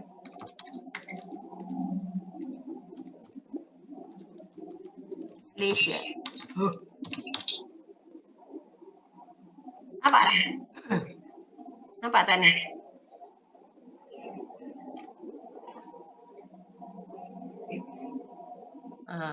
Design dia macam ni, dia macam sisik, macam kepak kelawar macam tu, betul? Nampak? Sebab tu kenapa masa tu reka bentuk yang kita guna speed form waktu itu tidak boleh diguna pakai. Jim. Kita guna speed form waktu tu. Tetapi tidak diguna pakai sebab dia kata kita perlukan identiti yang lebih tentang stadium ini, iaitu bumbung design dia. Sebab tu kenapa kita bertukar strategi kepada thumbnail. Kaedah thumbnail. Kaedah 3D sketch. Sebab tu saya kata tidak salah. Approach mana yang anda boleh dan mampu nak pakai bergantung kepada apa yang klien mahu, apa yang anda boleh lakukan, apa design requirement. Kalau design requirement kata, okay, I give you a free idea to produce. Buatlah apa bentuk pun. Free form is the best. I can say. Free form is the best. Thumbnail also best.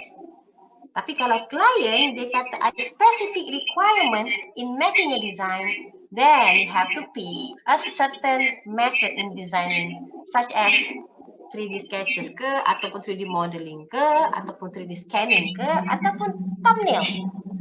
So sepatutnya kata, to respond with Dr. Raji sebut, dia kata back to your ability, the project requirement and also kata keperluan projek itu. Ya? Dapat? Alright. Hope done with that question. Saya dapat jawab apa yang anda persoalkan kenapa di UPM tidak menekankan speed form. Sebenarnya ada, cuma anda tidak melaluinya sebab anda rasa mungkin itu tak sesuai dengan anda mungkin, ataupun kata-kata you boleh explore sendiri speed form Sebab Syamil ni juga mengalami perkara speed form ni semasa tahun 2 bersama saya. Cuma Jim masa tu tak guna sebab Jim able to produce direct design.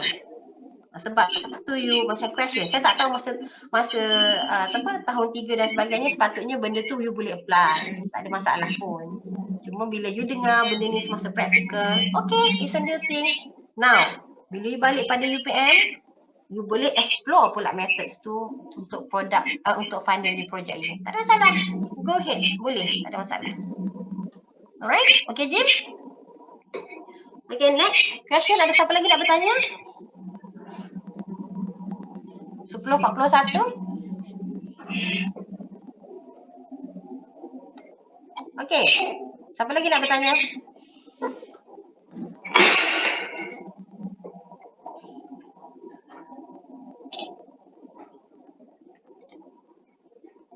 Okay,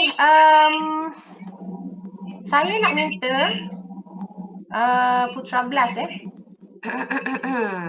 pergi ke Putra Blast. You are screen sharing. Nampak tak saya punya monitor? Monitor saya nampak apa? Trofi lagi. Trofi lagi, good. Okay, sekarang ni pergi Putra Blast.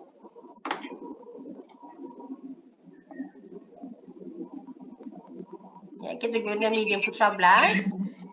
Okay. Nampak tak di week 2 ni? Saya ada bagi link.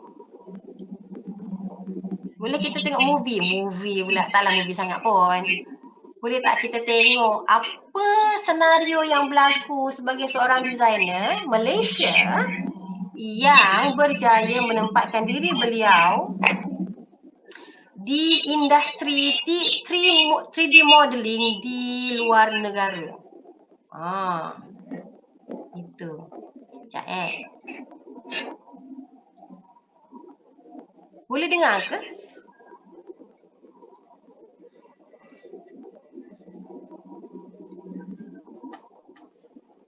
Okay, saya ulang lagi sekali. Kita boleh enjoy? Boleh nampak tak? Ada siapa yang lagging tak?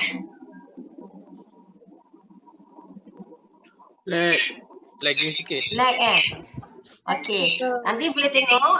Kita cuba dulu di skrin ni. Kalau kita boleh tengok Leon Liu ni. Dia asalnya adalah graphic designer sahaja di Malaysia. Kemudian tu dia dapat offer untuk simulation technical director di Pixar University. Pixar University lah. Pixar Film, Disney. Dan beliau sekarang bekerja di US. Siapa yang tak boleh link dengan benda ni, nanti you boleh tengok. Slow pula lah. Kalau saya kecilkan dia boleh play kot. Masih tak boleh play juga. Okay, tak apa. Nanti dia tak kalau jalan, Dr. Mas. Dia tak jalan. Tak ada. Tak nampak dia hang. Itulah internet saya pun dah habis rasanya. Tak adalah. Saya punya internet pun dah beberapa kali depleted dah. Hopefully nanti kalau you tengok video ni, saya refresh balik, saya cuba, saya tak puas hati sebab saya nak share juga. Saya cuba ya, saya cuba.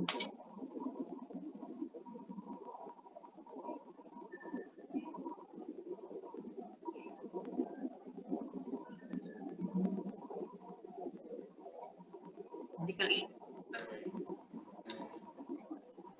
ulang balik.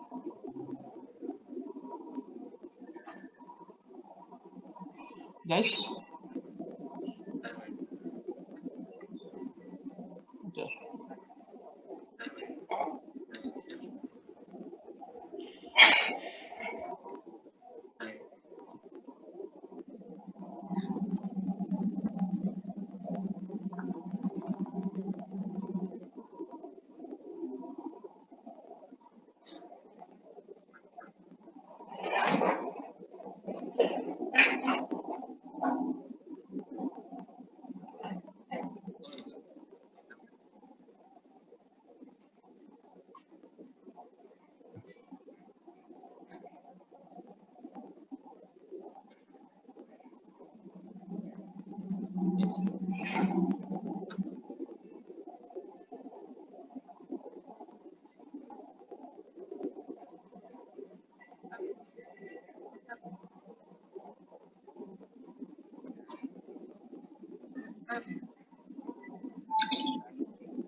Okay.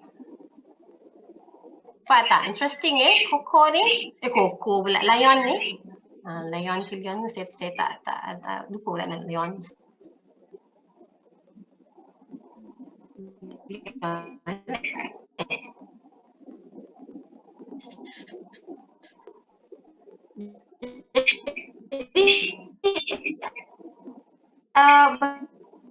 Bagaimana dia sebagai beza apa yang dia mahu, passion dia, kehendak dia dengan klien punya kehendak. Itu beza. Jadi anda harus tahu kekuatan anda sebagai industrial designer untuk anda mampu memenuhi keperluan klien dan industri dan juga negara di samping minat anda. Berbalik kepada Fauzan dengan Syafiq tadi, to be entrepreneurial designer, you are in this category. Alright? But also, kita semua di bawah kategori yang sama. Because we in the industry. Kecuali you tak bekerja. You're out of the industry. So, kita sama. We share the same passion. We share the same passion, kesabaran dan juga orang kata semangat. So, this is the thing that you have to understand in the role of industrial design.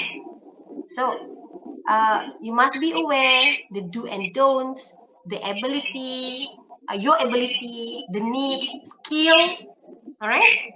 Apa you punya peranan you sebagai industri, bukan hanya sekadar tangible, you boleh buat hands-on experience, tidak. Tetapi apa yang you faham tentang klien you, faham tentang pengguna reka bentuk you. User adalah penting. User adalah king dalam you punya design. Tetapi untuk trendsetter, anda adalah king daripada user. Sebab anda menentukan cara dan trend untuk user guna produk anda. Kereta ke, furniture ke, sebagainya. Jika anda seorang trendsetter, anda king. Tapi jika anda buat produk untuk pengguna, pengguna adalah king, raja. Jadi anda harus tahu apa yang mereka kehendaki. Tapi jika anda trendsetter, jangan tidak, anda juga harus memahami target market anda. Target market anda. Bukan sekadar shop sendiri. Ada juga designer-designer yang dulu macam Philip Stark dan sebagainya. Dia memenuhi keperluan tetapi dia cuba nak mendalami user trend ni. User rasa dia terlalu ke hadapan. Jadi reka bentuk dia terlalu advance waktu itu. Apabila masyarakat tidak berapa nak menerima reka bentuk. Tapi apabila Philip Stark, tahu tak Philip Stark ni siapa? Anggap kalau tahu tak, geleng kalau anda tidak kenal Philip Stark siapa? Tak kenal, okey tak apa. Philip Stark, bila saya tak di sini, Philip Stark ni ada famous sangat dia punya design dia. Siapa yang boleh sebutkan? Faza, Philip Stark punya famous design apa? Tak tahu tu. Tak tahu, sedihnya saya. Perah lemon. Yes, perah lemon ni penat. Saya bagi lecture masa tahun 2 dulu. Rupanya tak ingat. Nama dia Juicy Salif tau, Juicy Salif. Yes. You tak ingat Sedihlah. Ni telah kata bila dah graduate, dia tak belajar apa-apa lah kat UPM. Tak ingat. Macam mana tak belajar apa-apa boleh keluar. Sebab lecture bersyarat pun dia tak take ni. Ni bukan nak bebel tapi betul. Ini realiti saya bukan cakap Faza. Semua begitu. Betul? Betul? Sebab tu bila saya tanya sama Philip Start, ramai yang geling. Sebab ini adalah perkara-perkara yang kita muntahkan waktu awal-awal anda masuk kelas studio. Yang kita dedahkan kepada anda designer-designer ternama dahulu. Jadi anda patut aware. Bagaimana beliau ini dulu tidak diterima waktu itu kerana terlalu radikal reka bentuknya. Ya? Reka bentuk beliau terlalu radikal. Anda nampak apa? Jadi waktu itu orang tidak boleh terima suku yang macam ni. Orang tak boleh terima chair yang dalam bentuk plastik material. Tetapi Philip Stark adalah trendsetter waktu itu. Jadi beliau cuba untuk memberi satu bukan exposure tapi satu sentuhan dalam dunia industri reka bentuk. Jadi anda yang macam mana? Dari situ kita boleh lihat seorang designer itu memainkan peranan atau tidak. Alright? Okay, sekarang nampak skrin saya apa? Muka saya ke ataupun design? Muka. Ataupun nampak internet? Nampak muka saya? Okay. Alright. Ada soalan lagi?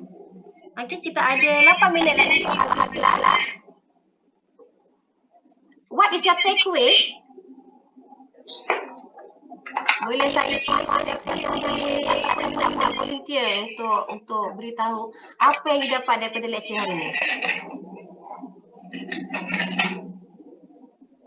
Volunteer? Anyone?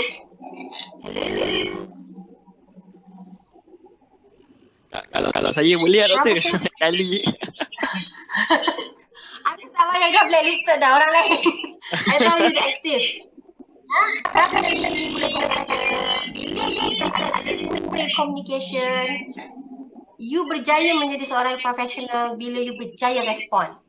Bila anda tidak agresif, anda sebenarnya tidak profesional. Suka tak kalau saya kata anda tidak profesional sekarang ni? Jadi tolong respon, tolong kalau dapat tahu jawapan, you cuba. Kita nak latih you dalam kelas ni tau. Bukannya ada fikir, auto tengok video and then discuss, that's it. No. We want you to be able to talk, to respond. Betul tak tadi? Ya, betul. I think ni macam ni lah. I think macam ni macam you all dah sampai 4th year tu. Nampak tahu you must be able to talk, you able to talk, speaking, design. You need to read. Kalau you membaca, then you can use the more best word. But you can impress your client, you can impress your company that you work with. Then only you boleh jadi seorang yang mampu bercakap, explain better on your product, and you understand the surrounding or the environment or the brand tahu and then okay, saya tambah ini, saya nak cerita pula lah. Kalau tak ada soalan saya cakap lah. So macam-macam company yang ada company yang saya experience yang maksudnya yang money kamu teknologi. Yang mana ada setengah company yang dia cuma follow trend. Maksudnya dia follow trend dan dia tak ikut keadaan masa dan kemudian dia improvise. Kalau macam trend setting company ni, contohnya macam saya buat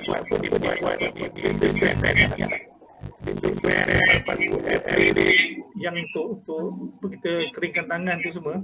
And then ada one of our designer, one of our students ajar saya dia your senior. So dia cerita kat saya jumpa dia hari tu last 2 months kot, last month saya jumpa dia. Dia kata kamu teknologi dan designer buat teknologi. They have to understand the technical part to do a lot of testing. shape testing. Bukan kalau dia terus buat, tidak. Because they nak better much better. So they have this design, they come up with an idea, kemudian dia kena fit dengan teknologi ni.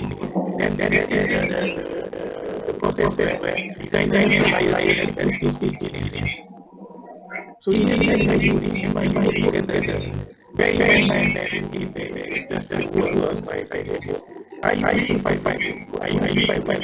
because we have our own thought, they have their own thought. And bila dia kata salah, wrong with the design, it's your to apa to complicated and then whereas the problem dalam yang you want to solve. And then come with the technical designer. Kita ada standard design and technical design. Technical design will look at the problem, right, relationship, where they will solve the technical problem. We cite a little bit of guideline.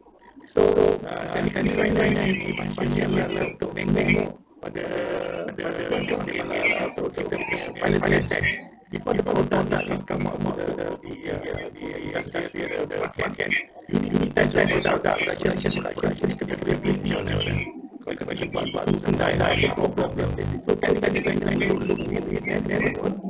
Go check apa kira-kira nak buat produk tu kurang dalam ini proses yang check apa dia problem for the same the product.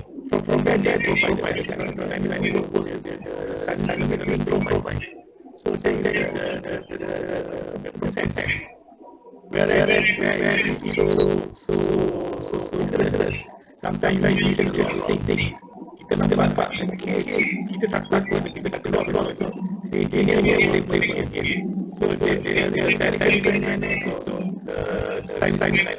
and then people sort your work.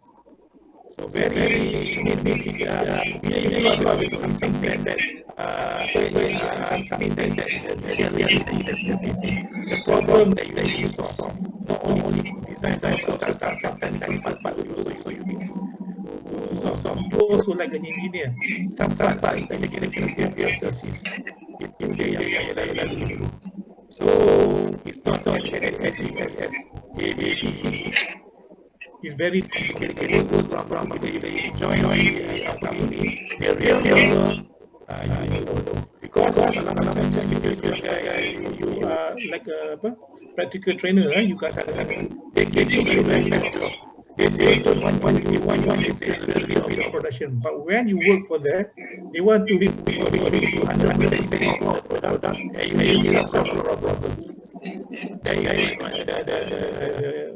experience that. Thank you very much. Thank you. That you can learn from, yeah. Dr. Raja dulu syarikat apa Dr. Raja? I have furniture company actually design so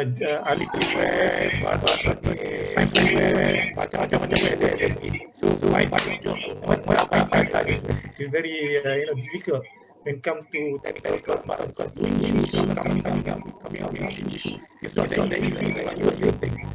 Banyak yang saya kira tengok dan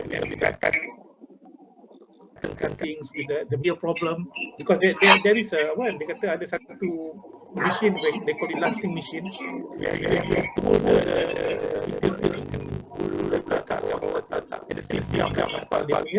soul. There is a lot of problem with that, and then technical design have to solve that. Then we'll solve it. And then when you have a big order from like issue. Ada sekali my because of the quality. And then look and do something about it.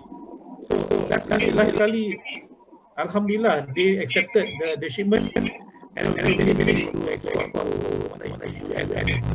Because Nike, when they do, they have this they ask us to do the product. I mean their product. They will check the shipment they ship to overseas. So we as a designer have to be aware of the how they progress, and when we did approve, then they will okay. If not, the whole shipment, it going to be a bonus nanti.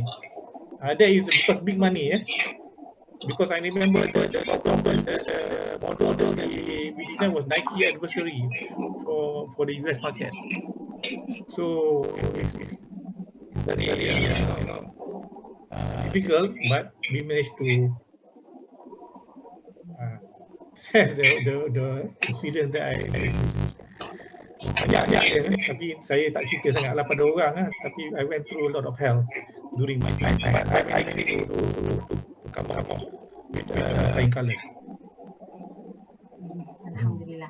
Okay, thank you Dr. Raja. It's very good input because Dr. Raja, during your practical training, you are not given the real job.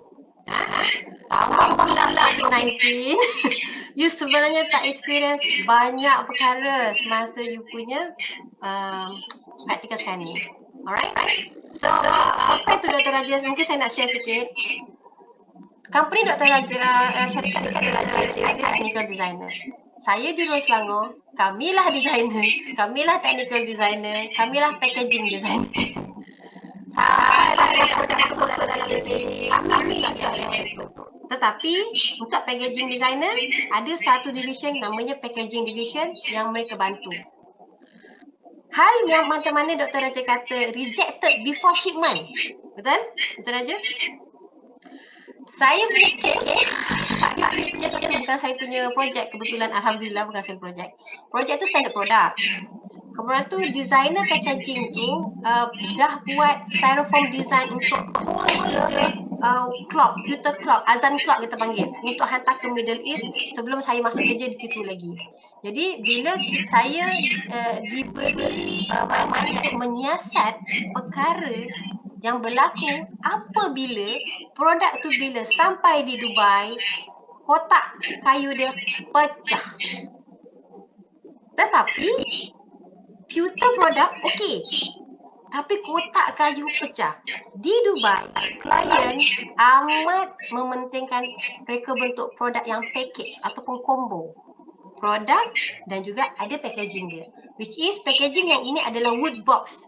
Tahulah Middle East suka ada wood box kan? Macam orang-orang Arab ni dia suka ada kotak-kotak yang ada inlay dan sebagainya. So bila dia dapat produk yang daripada dia sampai buka, dia unboxing saja, dia nampak pecah dah kotak tu. Tapi bila dia check filter tu okey. What happened was, dia hantar semua the whole containers. Bukan satu container. The whole containers yang banyak-banyak sebab Middle East kalau beli produk memang banyak dan beratus ribu. Jadi bila balik pada kami, kita tak masalah. Tetapi kotak yang bermasalah. Kenapa begitu? Rupanya reka bentuk pada packaging styrofoam sahaja yang membuatkan insiden itu berlaku. Hanya disebabkan reka bentuk styrofoam tidak bagus, tidak mengimpact kotak kayu rosak. Apa yang menariknya di sini, kita tak ada technical designer, kita ada packaging designer. Beliau dah buat drop test. Beliau dah buat drop test dan dengan cara yang agak agresif. Tetapi drop test dalam syarikat berbeza dengan drop test di fieldwork, di lapangan.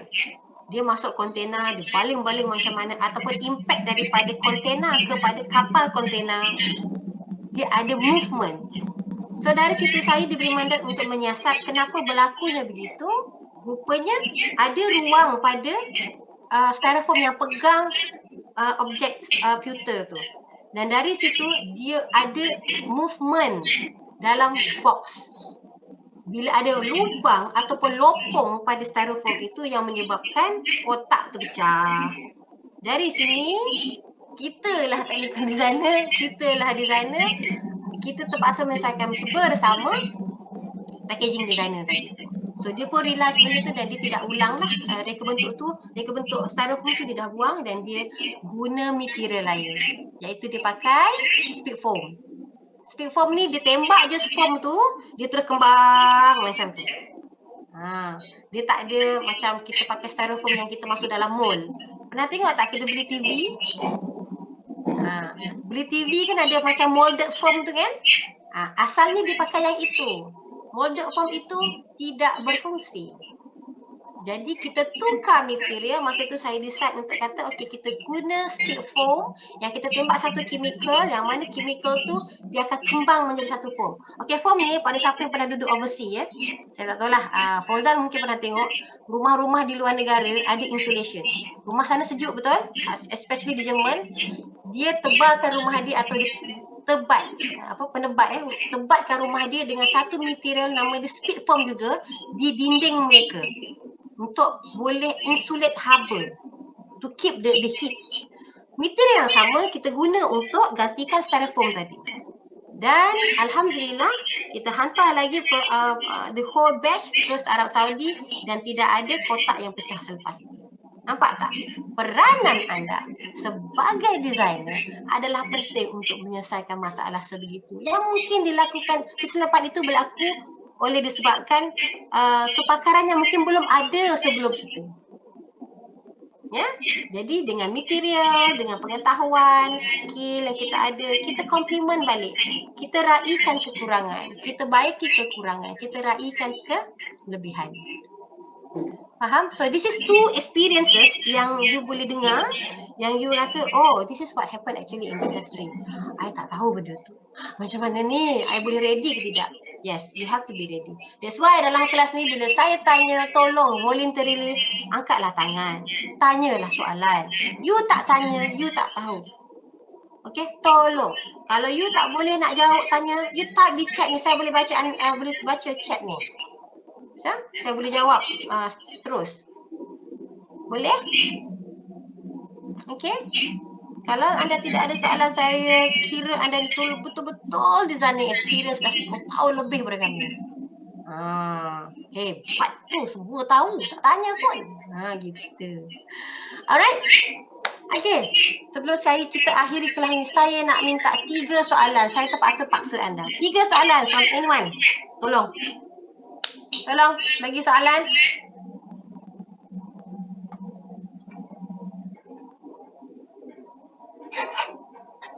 Nak fikir soalan benda. Doctor, I don't have a question, but I have a proposal to propose, if you don't mind. I know some of my fellow friends will hate me, I guess. I won't encourage my fellow friends to talk. So I propose to you, how if one of us, maybe next week if we have a time, talk about their industrial training experiences, so we can encourage our friends' experience to simulate like the job interview. I have the proposal, if you feel me. I think that's all. Thank you, Doctor. Okay, thank you, Fazda. Thank you for the interesting proposal, which is we already have that in mind. All right, we have planned to have a sharing moment. Yeah, sharing moment, which is I plan to have Toru with us, because Toru kita dah hari tu dia dah menang MIF dan saya masuk semasa pembentangan beliau. Pembentangan Toru melibatkan CEO manufacturer, CEO syarikat kilang-kilang di Jepun, Taiwan, China dan Filipina serta Malaysia. Jadi apa yang Toru pitch waktu itu adalah tentang design dan juga manufacturing. Saya pitch seorang Toru dan juga saya nak, saya nak volunteer lah. Saya tak nak pick. You all semua dah besar dah. I nak you all volunteer, kecuali Fazal dan Amil Orang lain. Saya nak orang lain, tolong jangan pasif sangat. Kalau how intellectual you are dalam you punya exam ke ataupun study you, tapi kalau you tak boleh bercakap, no point sayang. No point. You have to survive out there. Macam Jim cakap, student-student daripada UiTM dia punya design flow is very good. Tapi kita strong with research. Tapi kalau you tak bercakap juga, apa kekuatan you? So please discuss between you all. I nak 2 orang lagi, 2 nama lagi untuk buat presentation. Saya dah resign sebenarnya waktu bila you kena masukkan. Ya. Dan kita bermula dengan Toru minggu depan. Boleh Toru? Boleh. Okey. Okay, thank you Toru. The next following weeks, I nak ada setiap orang untuk buat presentation juga. And also, kita ada task. Task untuk buat design pitching. For 30 second design pitching online, nak tak nak you all kena buat. So, practice lah. Before you ada markah yang itu, this is the time for you to practice. So that saya boleh bagi input, saya boleh bagi respon. Supaya bila you masuk buat task nanti, markah you penuh. Sebab you dah try benda tu waktu dalam kelas atau conversation. Boleh? Boleh. Boleh. Toru I tahu. You boleh. Saya nak sebut seorang-seorang. You kena buat Iqbal, Syamimi, Syafiq, Jawan, Tinggi, Amirul, Hidayah, Syakina, Syakila, Yuan, Kaijuan. Berteraja. Seperti Nazatul Fazlin. You dulu daripada ni kan. Takkanlah you tak berani nak ke depan Nazatul Fazlin. Cubalah. Carmen, Ciawan, Intan. Saya terpaksa sebut seorang-seorang sebab you tak nak pun disebut. Manwai, Heng, Fitri, Hazia, Gary, what happened to you? Izzat, also what happened to you? Zulaika, Wan Faiz, Azimah pun sama. Sama macam tahun 22, tahun 4 juga saya tempat. Tapi at least you berani bertanya hari ni. Jun Hong, Iqbal, Haikal, Shanwi, Siha, Tam Jawa. Okey, Iqbal ni. Rain, Haijuan. Tolong. Kalau you tak guna kesempatan dalam kelas ni, I tak tahu bila you nak guna lagi. Dalam kelas lain, you dysfunctional. Sedih tak bila saya cakap macam tu? Sakit kan? Sedih tak kalau Fazal cakap macam tu? Sakit kan? But this is your time. I nak you keluar daripada kelas ni, you are able to talk, you able to present, using a various kind of platform. Biasakan bercakap, biasakan bertanya, biasakan bagi pendapat. Alright, I don't want to see the same person. You terror macam mana pun intellectually, you terror macam mana pun designing, but you cannot talk. Susah juga. Alright. Jadi sebelum kita mengakhiri, saya rasa dari itu saja daripada saya. Dr. Raja ada nak share lagi sebelum kita tutup sesi? Ada, okay, I'm done. Okay, alright.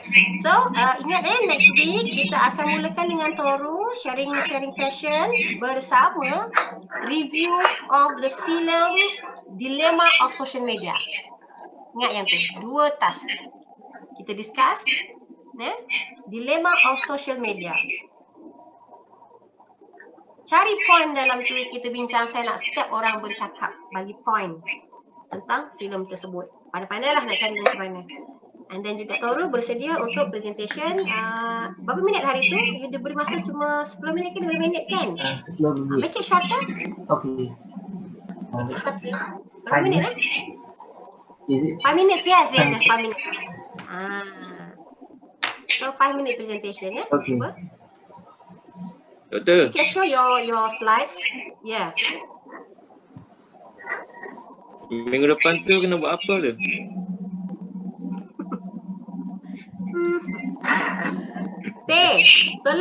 Tolong Faiz, apa kena buat minggu depan?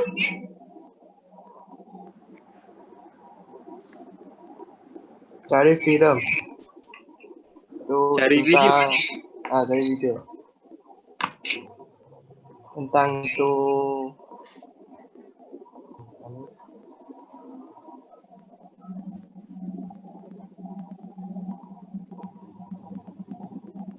Tentang apa? Sekejap. Buat kesimpulan tentang dilema sosial media. Dilema sosial media. Oh, okay. Dilema sosial media. Kena buat slide ke tu? Tak payah. Tak payah. Saya tak perlu slide pun. Kita perlu discuss saja dalam ni. Kalau pada siapa yang mesti lagging ataupun dia dengar tapi tak dapat nak respon, dia boleh respon di chat. Tapi saya nampak saya tahu nama siapa yang keluar, siapa yang bercakap, which is I record. Dari situ saya boleh bagi markah you punya komitmen tanpa you sedar. Alright? Sebab dalam kelas ni ada markah efektif untuk you punya communication skill dan juga LL, long life learning. Alright? So dari situ berjaga-jagalah, bersedialah untuk discussion. Alright?